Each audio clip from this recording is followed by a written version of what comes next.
আসসালামু আলাইকুম। আন্তর্জাতিক সর্বশেষ আপডেট সংবাদে আপনাকে স্বাগতম। শুরুতেই জানিয়ে দেব সংবাদ শিরোনাম। শুরুতে জানিয়ে দেব আগামী 24 ঘন্টার মধ্যে হতে পারে লেবাননের যুদ্ধবিরতি। জানিয়ে দেব এক বসুরায় কাঁপছে পাকিস্তান, চলছে বিক্ষোভ। জানিয়ে দেব বৈরুতে 2 মিনিটে 20 স্থানে হামলা, যুদ্ধবিরতি চুক্তির পূর্বে ইসরায়েলের বড় আঘাত। সর্বশেষ জানিয়ে দেব জীবন মরণ লড়াইয়ে ইমরানের সমর্থকরা বুলেট ও শেলে অগ্নিগর্ভ ইসলামাবাদ। এতক্ষণ শুনছিলেন সংবাদ শিরোনাম, এবারে বিস্তারিত। আগামী 24 ঘন্টার মধ্যে হতে পারে লেবাননের যুদ্ধবিরতি। লেবাননে ইরান সমর্থিত সশস্ত্র গোষ্ঠী হিজবুল্লাহর বিরুদ্ধে 2 মাসেরও বেশি সময় ধরে বিমান হামলা ও স্থল অভিযান চালাচ্ছে ইসরায়েলি বাহিনী।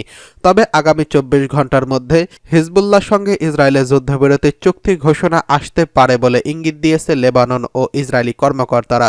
মঙ্গলবার চুক্তিটির পরিকল্পনা নীতিগতভাবে অনুমোদন দিয়েছে ইসরায়েলি প্রধানমন্ত্রী। নেতানিয়াহুর মুখপাত্র সিএনএনকে জানিয়েছে যে ইসরায়েলি মন্ত্রিসভা যুদ্ধবিরতির চুক্তিতে ভোট দেবে। আশা করা হচ্ছে চুক্তিটি পাশ হবে, যুদ্ধবিরতি সম্পর্কে জানা যাবে। এমন সূত্রগুলো বলছে এখন পর্যন্ত আলোচনা ইতিবাচকভাবে এগিয়ে যাচ্ছে বলে মনে করা হচ্ছে। তবে তারা এও স্বীকার করেছেন যে ইসরায়েল ও হিজবুল্লাহ প্রতিনিয়ত একে অপরের উপর হামলা চালিয়ে যাচ্ছে, তাই সামান্য ভুলে আলোচনা ভেস্তে যেতে পারে। যুদ্ধবিরতি চুক্তির আলোচনার সঙ্গে পরিচিত একজন লেবানিজ কর্মকর্তা বলেছিলেন 24 ঘন্টার মধ্যে যুদ্ধবিরতি ঘোষণা করা হবে বলে আশা প্রকাশ করা হচ্ছে। এদিকে লেবাননে যুদ্ধবিরতির চুক্তি হতে পারে এমন খবরে ইসরায়েলে মিশ্র প্রতিক্রিয়া দেখা গেছে। দেশটির কট্টর ডানপন্থী জাতীয় নিরাপত্তা মন্ত্রী ইতামার বেন গাভির চুক্তিটিকে একটি বড় ভুল বলে আখ্যায়িত করেছেন।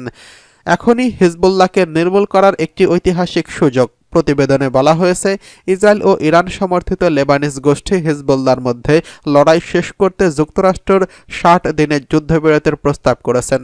যুদ্ধবিরতির চুক্তি কার্যকর করা হলে আশা করা হচ্ছে এর মাধ্যমে স্থায়ী যুদ্ধবিরতি সম্ভব। এদিকে লেবাননের রাজধানী বৈরুতের দক্ষিণে সোমবার ব্যাপক বিমান হামলা চালিয়েছে ইসরায়েল। লেবানিজ স্বাস্থ্য মন্ত্রণালয় জানিয়েছে হামলায় এসব অন্তত 31 জন নিহত হয়েছেন। নিহতদের বেশিরভাগই দেশটির দক্ষিণাঞ্চলের বাসিন্দা। ইসরায়েলি সেনাবাহিনী এক বিবৃতিতে জানিয়েছে তারা হিজবুল্লাহ সম্পর্কিত প্রায় 25টি লক্ষ্যবস্তুতে আঘাত হেনেছে। হামলায় এলাকাগুলোর মধ্যে নাবাতিহ, বালবেক, বেকা উপত্যকা এবং দক্ষিণ বৈরুত ও এর আশপাশের এলাকায় অন্তর্ভুক্ত ছিল। হামলার পর অঞ্চল জুড়ে ধোঁয়াশা ছড়িয়ে পড়তে দেখা গেছে। লেবাননের স্বাস্থ্য মন্ত্রণালয় এক বিবৃতিতে বলছে ইসরায়েল শত্রুদের হামলায় দক্ষিণ পূর্ব ও নিকটবর্তী বৈরুতের বিভিন্ন শহর এবং বিভিন্ন অঞ্চলের মানুষ হতাহত হয়েছেন। এদিকে এক বসুরায় কাঁপছে পাকিস্তান, চলছে বিক্ষোভ। পাকিস্তানের রাজনীতি এখন এক অস্থিতিশীল সময় প্রবাহিত হচ্ছে, আর এই সময় এর পেছনে এক নাম বসুরা বিবি, ইমরান খানের স্ত্রী, যিনি বর্তমানে পাকিস্তান তেহরিক-ই-ইনসাফ পিটিআই প্রধান দলের মুখ হয়ে উঠেছেন। দেশটির রাজনৈতিক অস্থিরতার কেন্দ্রবিন্দুতে রয়েছেন। বুশরা বিবির নেতৃত্বে পিটিআই সমর্থকরা ইসলামাবাদে বিশাল প্রতিবাদ কর্মসূচির আয়োজনের জন্য সমবেত হয়েছেন।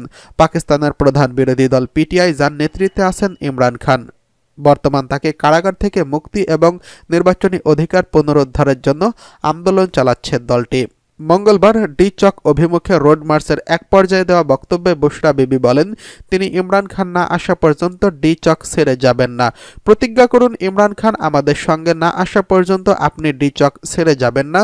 তিনি আন্দোলনকারীদের উৎসাহিত করেছেন। তিনি বলেছেন যখন আমরা একটি শান্তিপূর্ণ আন্দোলন করছি তখন কেন আমাদের উপর কাঁদানে গ্যাস ছোড়া হচ্ছে। বুশরা বিবি যোগ করেন আপনারা কি জানেন না ইমরান খান সত্য ও ন্যায় বিচারের জন্য লড়াই করেছেন। বুশরা বিবি এই মন্তব্য রাজনৈতিক উত্তেজনা আরও বাড়িয়ে দিয়েছে এবং আন্দোলনকে আরও দৃঢ় করছে। এর আগে ইমরান খানের মুক্তি এবং সরকারের পদত্যাগের দাবিতে পিটিআইয়ের হাজার হাজার কর্মী ইসলামাবাদ শহরের কেন্দ্রস্থল ডি চক এলাকায় সমবেত হয়েছেন। এই এলাকা বর্তমানে একটি রণক্ষেত্রে পরিণত হয়েছে। প্রতিবাদকারীরা সড়ক অবরোধ করে নিরাপত্তা বাহিনীর সঙ্গে সংঘর্ষে লিপ্ত হচ্ছে বারবার। পুলিশ পরিস্থিতি নিয়ন্ত্রণে আনতে কাঁদানে গ্যাসের শেল ব্যবহার করছে, তবে সহিংসতা এখনও নিয়ন্ত্রণে আনা সম্ভব হয়নি। ডি চক, যা ইসলামাবাদের অত্যন্ত সুরক্ষিত রেড জোন এরিয়া হিসেবে পরিচিত, এখন প্রতিবাদ ও আন্দোলনের মূল কেন্দ্র হয়ে উঠেছে। পিটিআই সামাজিক যোগাযোগ মাধ্যম এক্সে জানিয়েছে, পুলিশের গুলিতে দলের নিহত ৩ জন এবং বেশ কয়েকজন আহত হয়েছেন। প্রতিবাদ ছড়িয়ে পড়েছে পাঞ্জাবের মুলতান, রাজানপুর, গুজরাট, দেরাগাজী খান সহ অন্যান্য শহরে। সরকারের পক্ষ থেকে জানানো হয়েছে যে তারা পিটিআই নেতাদের সঙ্গে আলোচনা করার চেষ্টা চালাচ্ছে, তবে পরিস্থিতি আরও জটিল হয়ে উঠছে।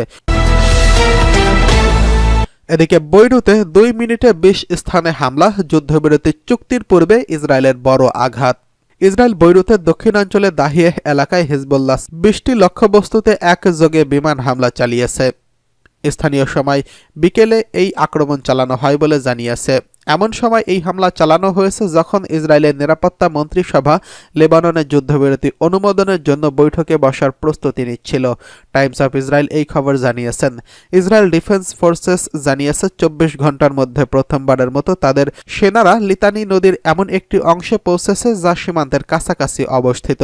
হামলার আগে বৈরুতের দক্ষিণাঞ্চলে ২০টি ভবন খালি করার জন্য একটি ব্যতিক্রমী সতর্কতা জারি করে আইডিএফ।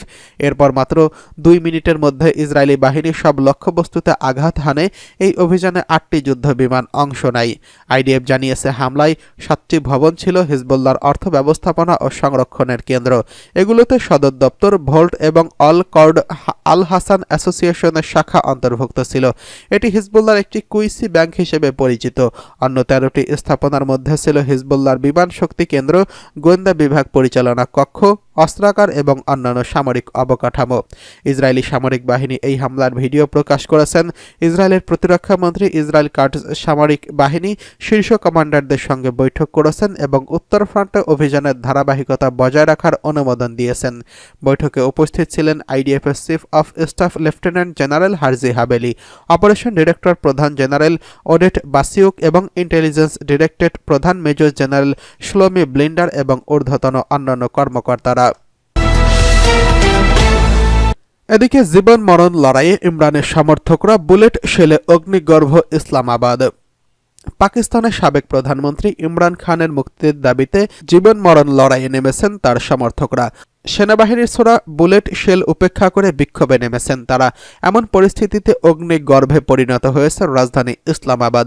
মঙ্গলবার শহরের প্রাণকেন্দ্রের ডি চকে স্বয়ংক্রিয় আগ্নেয়াস্ত্রের মুখে আন্দোলন চালিয়ে যাচ্ছে পাকিস্তান তেহরিক ই ইনসাফ পিটিআই সদস্যরা। আল জাজিরার প্রতিনিধি কামাল হায়দার ডি চক থেকে বলেছেন, বিক্ষোভকারীদের ছত্রভঙ্গ করতে পাক রেঞ্জার্স সদস্যরা স্বয়ংক্রিয় অস্ত্র থেকে গুলি ছুড়ছেন। তিনি বলেছেন, এই সময় বিক্ষোভকারীদের লক্ষ্য করে তীব্র কাঁদানে গ্যাসের শেল ছোড়া হয়েছে। ডিচকের আকাশে কাঁদানে গ্যাসের ঘন মেঘ তৈরি করছে। হায়দার বলেন, নিরাপত্তা বাহিনীর তীব্র গুলি ও কাঁদানে গ্যাস শেলের ব্যবহারে বিক্ষোভকারীরা পিছু হটলেও আবারও ডিচকে ফিরেছেন। ইসলামাবাদে চরম উত্তেজনাপূর্ণ পরিস্থিতি তৈরি হয়েছে। তিনি বলেন, আমরা আহত কয়েকজন বিক্ষোভকারীদের নিয়ে যেতে দেখেছি। তারা বলেছেন, আহতদের সংখ্যা প্রচুর হলেও তারা ডিচক ছাড়বেন না। সেখানে আরও বেশি সংখ্যক মানুষের সমাগম হতে পারে বলে আশা করা হচ্ছে। সরকার কিভাবে এই পরিস্থিতি মোকাবেলা করে সেটি গুরুত্বপূর্ণ। ইসলামাবাদের চারপাশে সড়ক মহাসড়কে আইনশৃঙ্খলা বাহিনীর বসানো প্রতিবন্ধকতা গুড়িয়ে দিয়ে মঙ্গলবার সকালের দিকে ইসলামাবাদের প্রাণকেন্দ্রে ডিচকে পৌঁছেছেন পিটিআইয়ের হাজার হাজার কর্মী সমর্থক। সেখানে পৌঁছে কন্টেইনারে উঠে তারা বিমান ইমরান খানের মুক্তির দাবিতে বিভিন্ন ধরনের স্লোগান দিয়েছেন এবং পিটিআইয়ের পতাকা উত্তোলন করেছেন।